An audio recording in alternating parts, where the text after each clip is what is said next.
IDTV మన ఉనికి మన వాణి.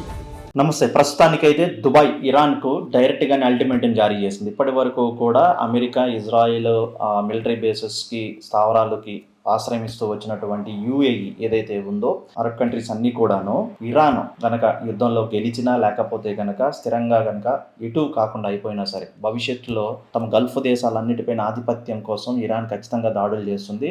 ఇరాన్ అరాచక పాలనకు, రాచరిక పాలనకు ఇప్పటికే బహ్రెయిన్లో ఈ రాజరిక పాలన నడుస్తున్న కారణంగా కూడాను సున్నీల దేశాలన్నిటిపైన కూడా షియాల ఆధిపత్యం ఎక్కువైపోతుందన్న కోణంలో కానివ్వండి, లేకపోతే ఇక యుద్ధం అటో ఇటో తేల్చుకోకపోతే ఇరాన్ సంగతి చూడకపోతే కనుక భవిష్యత్తులో ఈ గల్ఫ్ దేశాలకు ఉనికి ఉండదు అంటూ కూడా. ఎందుకంటే సహజంగానే గల్ఫ్ దేశాలన్నిటికీ కూడా యూఏఈతో సహా చాలా దేశాలకు అసలు మిలిటరీస్ అనేవి ఉండవు. డైరెక్ట్గా మిలిటరీ అనేది ఉండదు కూడాను. వేరే దేశం సపోర్ట్తోనో లేకపోతే ఇతర దేశాల నుంచి మిలిటరీ సహాయంతోనో యుద్ధంలో ఇండైరెక్ట్గా పాల్గొంటారు. లేకపోతే లోకల్ పోలీసులు, అక్కడ కూడా చాలామంది లోకల్ పోలీసులు వేరే దేశాల నుంచి వచ్చి వర్క్ చేస్తున్న వాళ్ళే, ప్రైవేట్ జాబ్స్ లాగానే ఉంటాయన్నమాట.